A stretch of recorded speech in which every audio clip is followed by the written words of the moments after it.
right, well that's it. Goodbye to the Pride of America, and we're on our way home. So we gotta catch our shuttle, get over to the airport, and make our way back. But it sure was a good time. So yeah, that's it. Our last full day on board. We didn't do any vlogging, just enjoyed the ship. And the next day we were headed home. So let's do a full wrap-up of what we thought of the Pride of America. Alright, so let's talk cruising with the Pride of America 7-day Hawaiian Islands trip, which we just took on the Pride of America by Norwegian Cruise Lines. That ship was built in 2005, but was updated in 2022. It holds 2,500 passengers. So it's not a big ship. It's like, I think they consider that a medium-sized ship. I would say it's comparable to the one that we've been on for Disney Cruise Line, comparable to the Wonder. Yeah. Same type of size. Also a similar kind of layout and number of amenities, although I feel like the Pride of America had more. So let's talk about the ship itself. Start with the ship layout and like the locations of things compared to like where our room was and that kinds of things. So we were in the aft and we were on deck 9, which I thought was great, which was in close proximity to the buffet and the spa. So on the Wonder, the spa is in the front of the ship, and we stayed in the front of the ship. And this time the spa was in the aft, and so we stayed in the aft. But being that close to the buffet, I didn't think it was going to make a difference, but I really liked it. We were, four floors down from the buffet. Right. And actually, if we went to the aft elevator bank and took it up to the buffet level to deck 11, it dumped us out right in the buffet. You're right. Yeah, in deck 11, not 13. I liked being that close. Yeah, we would come out. So like in the morning, when I would get up, I would go up to the buffet, and there was a coffee station right there at the back of the buffet, and then it went right out to the back patio, the Aloha Lanai, which is where they had that other coffee bar too that was never open, or sometimes open, or open some, I don't know, whatever. But yeah, the layout of the ship I liked a lot. Again, it being a medium-sized ship, it had plenty of amenities. Everything was located in a good location, though. It wasn't too far. It's not like when we went to the theater, it wasn't a big trek to get all the way up to the front of the ship. Even though we were pretty far, our room was pretty far back. Right, we were almost at the very back of the ship.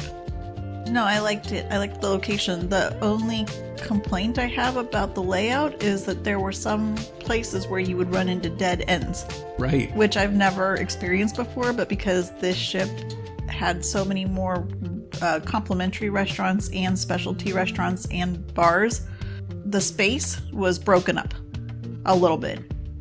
Yeah, there weren't the thoroughfares, especially inside.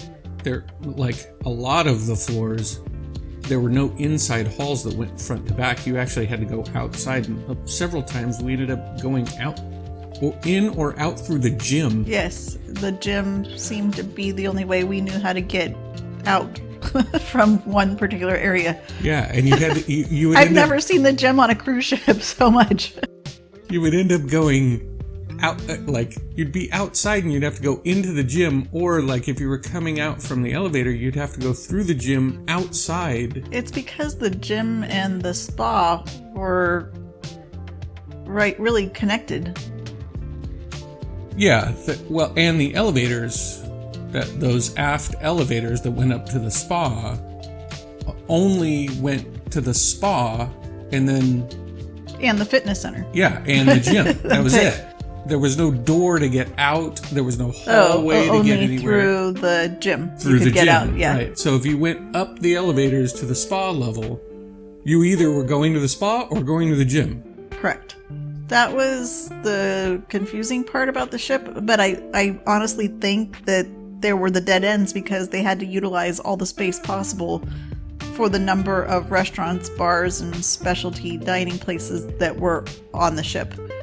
Like the Wonder is a super open floor plan, but I'd say that they don't even have half the number of, well, obviously they only have 3 restaurants, well 4 including five including the buffet and Palo, but the Pride of America, I can't even count off the top of my head, what, 10, 12 restaurants including specialty dining? Yeah.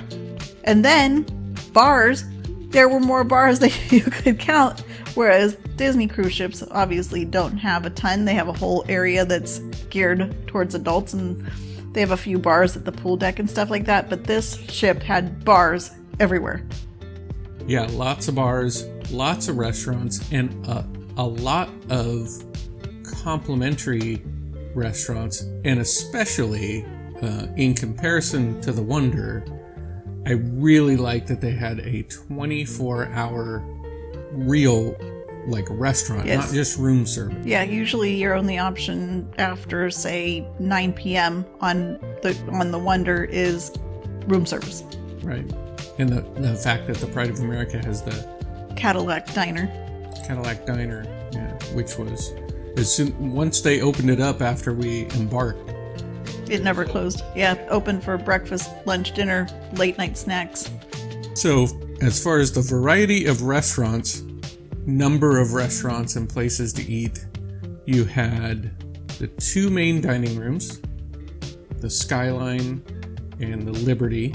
Liberty just had a dressier dress code. Right. Yeah. Same food. Right. Yeah. They had the same food, same menus every night.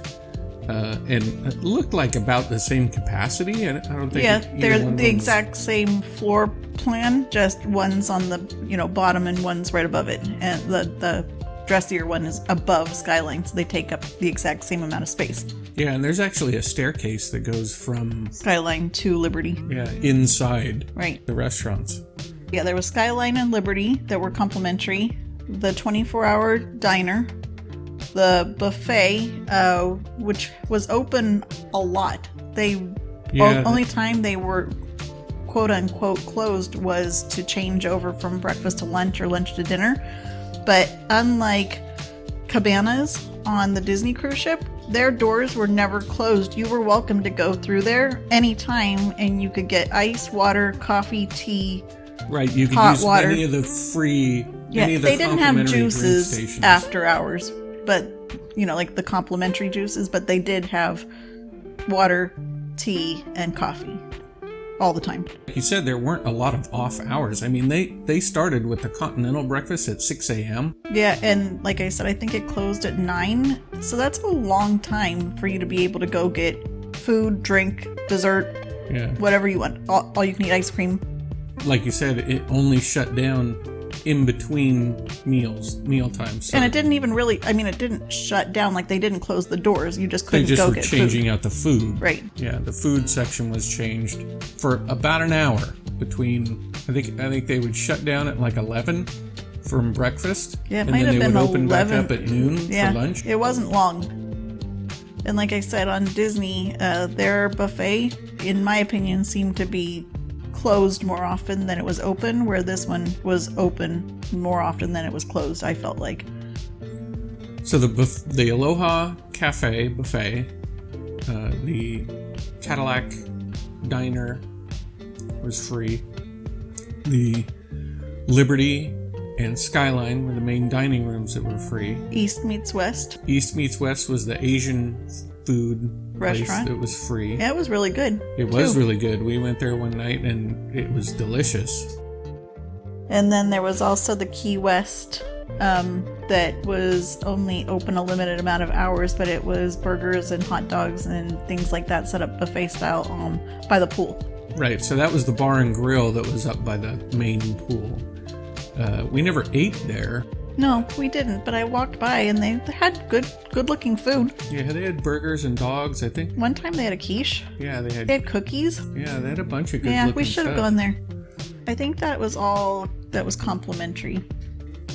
One thing that they didn't have was they didn't have bar kind of food in any of the bars. The closest was in the on the wine bar. They gave us the little glass jar with like a nut mix. Right. Yeah. Like kind of. Chex Yeah, it wasn't mix. even pub mix. It was like just a mix of nuts and.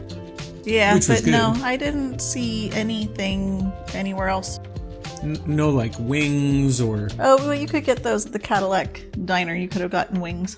Right, Wings, but not hot at dogs. any of the bars. Nope. Yeah. No, the food was not available at the bars. The bars really were just for drinks. But our favorite hangout was the Napa wine bar. Let's talk about specialty dining restaurants next. So There was a lot. These are all upcharges, but you can go to Moderno, which is a Brazilian steakhouse.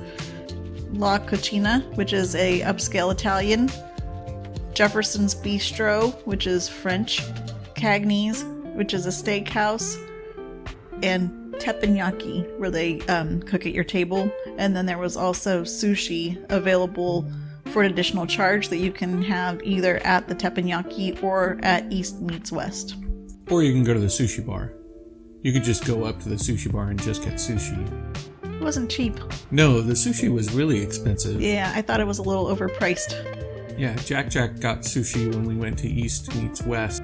I thought we were all going to get some, but then I saw the price and I was like, I'm fine. And we did not need it. I mean, No, I was hungry for it, but it was $14 for a California roll. I thought that was a little excessive. yeah, I didn't need it. No, there was plenty of free options.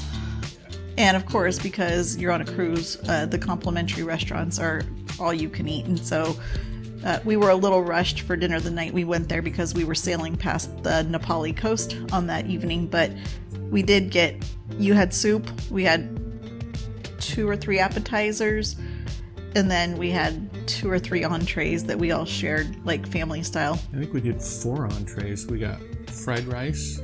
We got...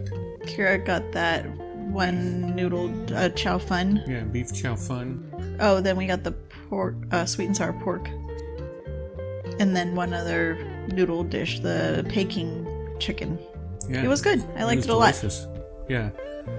So we only ate at one of the specialty restaurants. We ate at Moderno, which was the was fine. Brazilian steakhouse. It was good. With our cruise that we booked, we got 2 free specialty meals, meaning that Jason and I had complimentary meal at one restaurant, and we used it for Moderno. We went and had a date night, and it was good. I liked it, but you really have to like meat. It was a lot of meat, and it was a lot of meat. There was a lot of food. First, there was the salad bar, which was also an antipasto bar, or whatever you want to call it. Right, which had a ton of type stuff. Yeah, meats and cheeses and that kind of stuff. And then they also had soup. Yeah, there was also soup there. And then when you started your meal, they brought out all the sides. Right, a whole bunch of different sides. We had sauteed mushrooms. Yeah, mashed potatoes. There was white rice. And then the Brazilian cheese roll things. Oh yeah, the little cheese bread. Yeah. Things. And a fried. Oh, fried yucca. Yeah, which was supposed to be kind of like a French fry, I guess. It's not a plantain. It's not sweet like a plantain or a banana, but it's not quite the taste of a potato. It's like somewhere in between. Yeah. It wasn't even really sweet. No, it was dry, and that's what he said. And light. Yeah, it was fine, but that's not what I was there for. No, of all the things I was going to eat, it wasn't going to be that. Yeah. But yeah, it was, if you didn't have the complimentary specialty dining that Jason and I had, it would have been $59 per person, which I wouldn't spend. I wouldn't have done it if I had to pay for it. Yeah, I wouldn't either, but if you're the kind of person who likes meat, and not just like beef, right? They had lamb, and they had 2 different kinds of pork. They had pork loin, they had pork belly. And then they had 2 different kinds of chicken. The chicken, bacon wrapped chicken, and then the drumstick. Yeah, chicken legs. Yeah. Yeah. And then they also had, as far as beef goes, they had filet mignon, top sirloin, and a flank steak. skirt steak, something like that. And they were all super good. Yeah, wasn't there a fourth one too? I think so. Brazilian.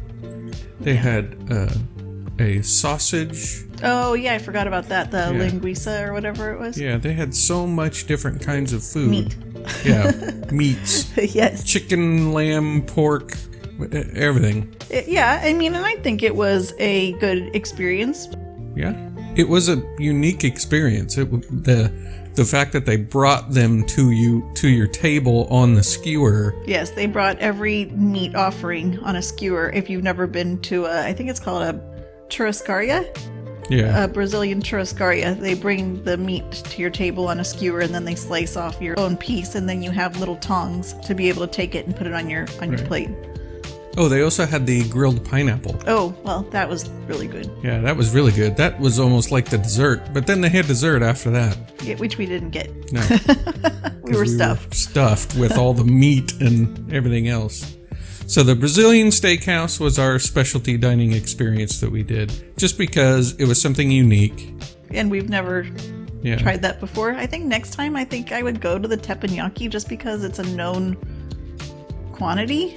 And also, when we were in East Meets West, the teppanyaki room was right there, and you could hear him and see him. Oh my gosh, everyone was having so much fun. Yeah, the show was just on fire, and they were having a great time. They were singing and having a good old time.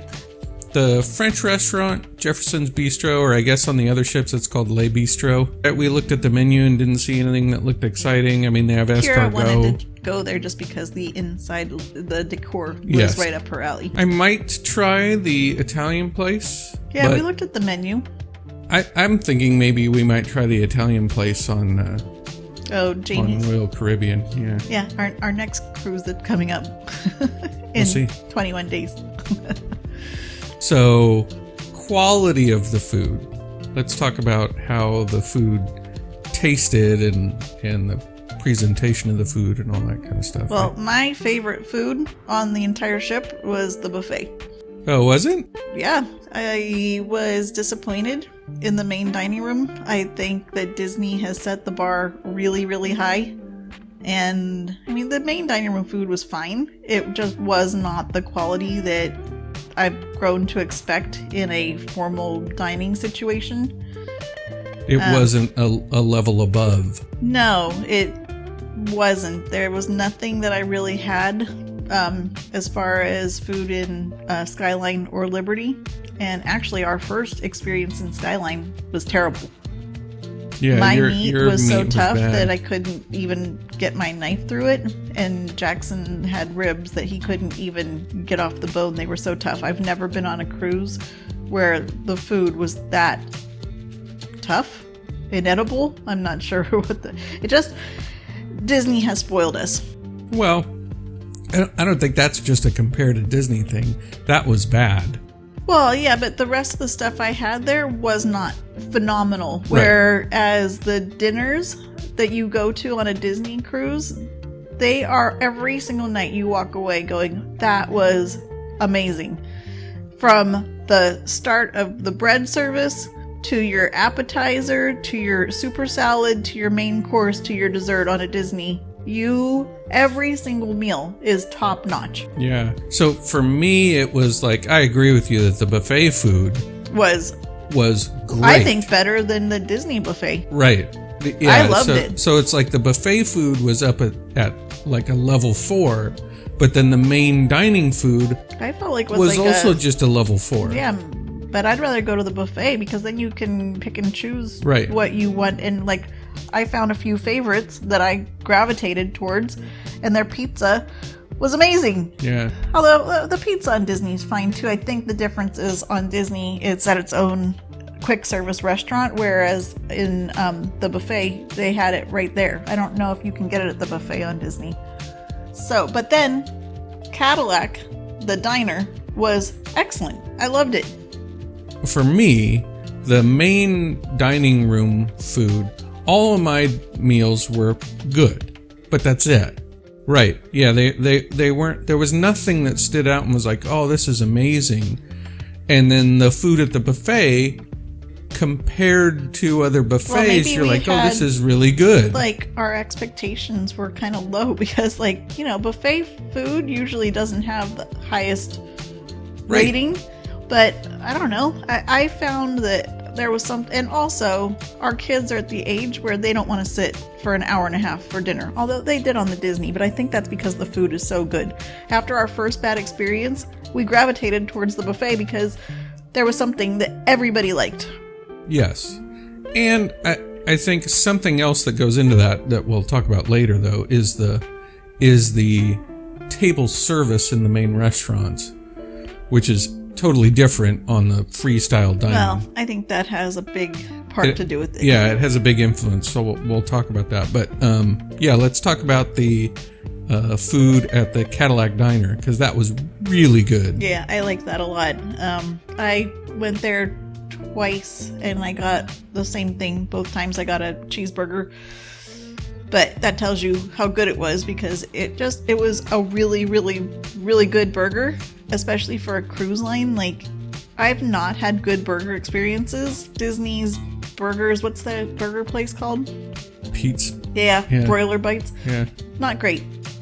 No, and the burgers at the buffet were also, Yeah, in the Aloha Cafe were not great. No, but the ones at the diner were excellent. Yeah. Like, super good. I saw people eating burgers from the buffet late, and I was like, why would you do that when you can go to the Cadillac Diner and get a real good burger? Oh, yeah, and they were cooked to order, so you didn't have to have yours, medium well or whatever. And then it had a super good bun, and their fries were...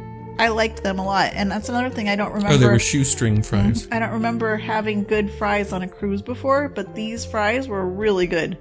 And I never got the fries at the buffet. They had them, but I never... Yeah, I'm wondering if they were the same, but at the diner, the difference is that they're freshly cooked, because they always came out super hot. I don't think they were the same, because I think the Cadillac Diner had its own kitchen. It was right there, and that's why all their food was different. So they had wings... They had the Coney burger. Island dog. They had the Coney Island dog, which I had twice, which was delicious. It was marked as a chili dog, but you didn't have to get the chili on it. Yeah, the second time I got it without the chili and just put ketchup and mustard on it. And then I also got the fish sandwich, which was delicious the first time. Yeah, they had a few different kinds of wings, and then they had a couple appetizers. They had a spinach artichoke dip with chips. Yep. That was not great, but that's okay. And then they also had a pretzel bites with beer cheese, which we never got. We never even tried it. And that would have been a good snack to have at the pub. Yeah.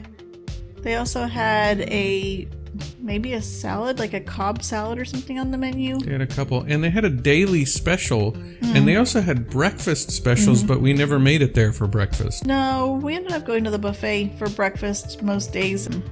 Yeah, no, I enjoyed the Cadillac Diner. They also had milkshakes, which no one got. I can't believe no one got a milkshake. I know. Well, the milkshakes you had to pay extra for. But yeah, but it was $4. I know. For a giant fountain, like real diner milkshake, and nobody got one. I know. That's so silly. They also have a Juke Box in the diner that works. It's up on the wall, and I kept looking at it, being like, I wonder if that thing works. And I went when Jack and I went there late that one night. I went over and checked it, and it's got 1,000 songs by every single artist, and you just push the buttons, and I put in some Elvis song and played it in the diner. It was great. That's great.